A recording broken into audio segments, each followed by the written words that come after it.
you're here live, we're about how many days away from Christmas? 12? 9. 9 days from Christmas.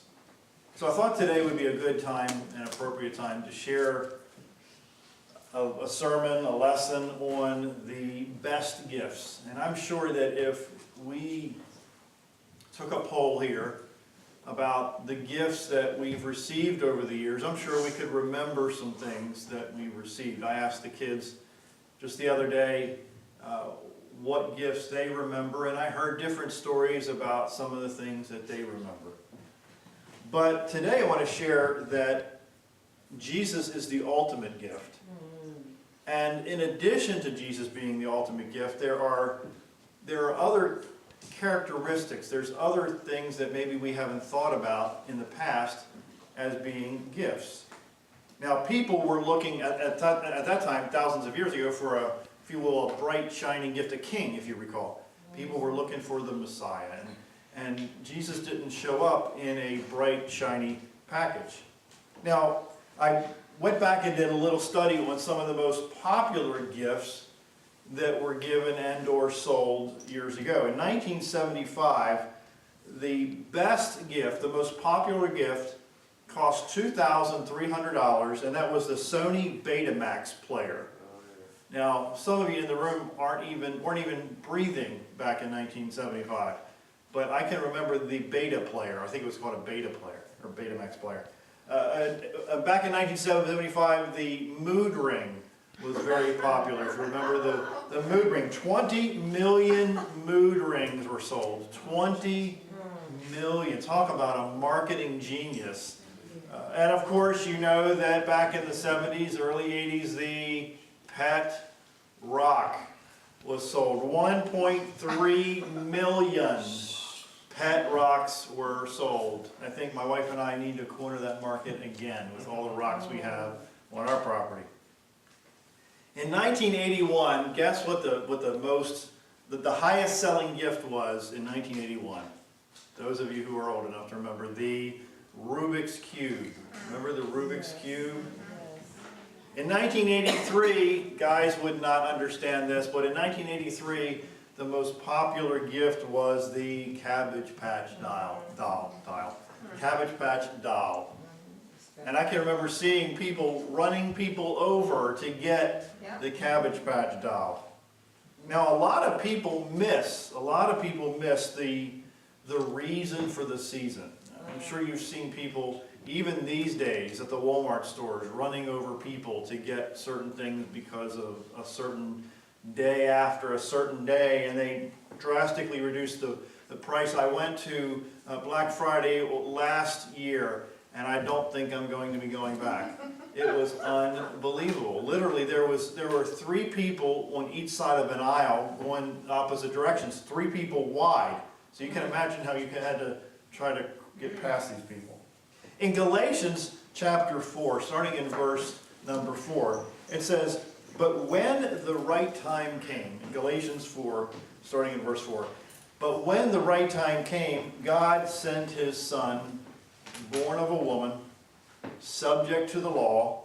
God sent Him to buy freedom for us who were slaves to the law, so that He could adopt us as His very own children. And because we are His children, God sent the Spirit of His Son into our hearts, prompting us to call out, Abba, or Father." We've heard that scripture many times. These gifts that I've received. Now, have you ever received, I know it's happened to me, so I'm assuming it happened to you, that you received a gift from someone that was more excited about the gift than you were opening the gift? You open it, it was like, and you don't want to offend, so you're trying your best to really pump up that excitement window. I can remember giving some of those gifts that I was very excited about, and the people opened the gift like, okay. And then I was on the opposite end when I received gifts, and they were waiting for me to explode in a joyous rapture, and it was not exactly that. Now, most of us who've received gifts maybe don't think of these specific kind of gifts I'm going to talk about as being gifts. They could be interactions, they could be relationships, they could be conversations. Society has a way of telling people, if you buy this, then you'll be happy. Or if you eat this kind of food or drive this kind of car, you'll be happy. There's a story called The Empty Gift. I was enjoying first grade, not me, another person told the story. I was enjoying first grade to the fullest until one day in December when a little girl behind me set "it" on her desk. It was the tiniest of Christmas presents imaginable, less than an inch on each side in white glossy paper tied with a silver of red cellophane. Immediately I was captivated. I had never seen anything so exquisite. Day after day the tiny gift caught my eye, and my active imagination tried to guess what miniature treasure might be inside. It had to be something wondrous beyond description. I longed for that object with all of the power of a 5-year-old can muster. Finally, I became convinced that it should be mine. I deserved it because I deserved it. Since I rode an early bus to school, it was a simple matter to slip into the empty classroom one morning. My hands eagerly tore open the tiny present, and inside I found nothing. Staring at the destruction in my hand, and anticipation dissolved into disappointment and confusion. Gradually, my stunned mind grasped the fact that the little package had been nothing more than a hollow decoration. I sat at my desk, and with the empty paper and the empty feeling, sickened by the knowledge of my guilt. Little did I know that morning that this scene would repeat itself many times in my life. As I grew up, the world enticed me with all sorts of shiny, wrapped presents that caught my eye and promised happiness. Too often, when I accepted what the world was offering and tore away the wrappings, my excited expectations were replaced with feelings of emptiness.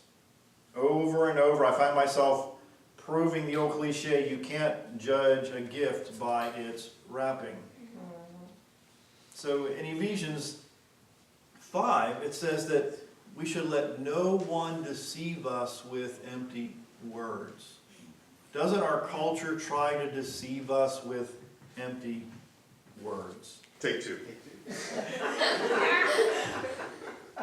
When I was a kid, my parents and I and my brother, and later on my sister, who was born in 1980, we were able to travel throughout the southwestern part of the United States because my dad had some business to do, and we traveled many times throughout the Southwest. And over time, we met up with a guy named Robert Shorty O'Neill, and I was a kid, so he was taller than me, so I certainly wouldn't call him Shorty, nor did my father call him Shorty.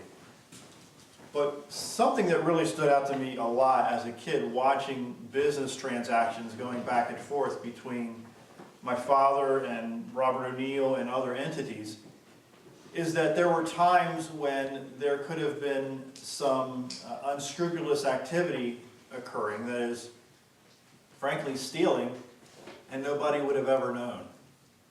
But they chose, and it really wasn't even a choice, actually, because that's who they are.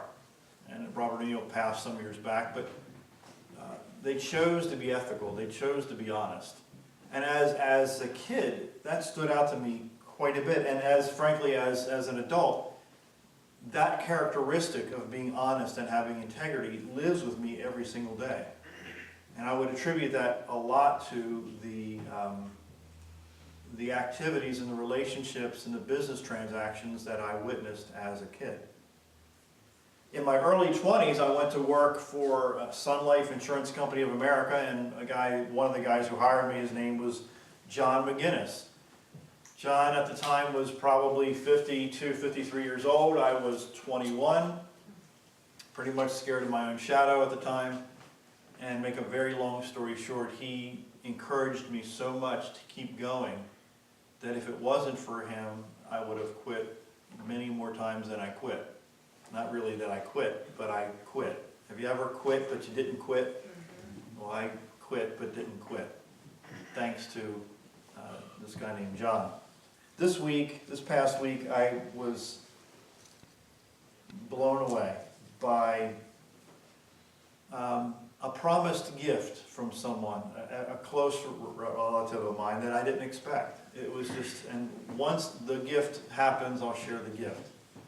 But it's just amazing how some people can have so much love in their heart and give so much to you, and there's no way to repay that amount of love. In fact, I heard a quote one time that says, the best thing you can do for somebody is give a gift where they have no way of paying it back. No way of paying it back. A mom wanted to teach her daughter a moral lesson. She gave her little girl $1 and $1 for church.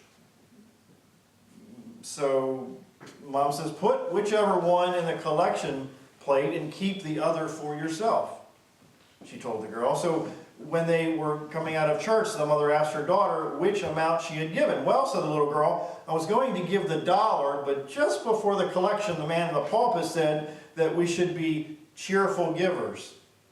I knew I'd be a lot more cheerful if I gave the $1, so I did. Yikes.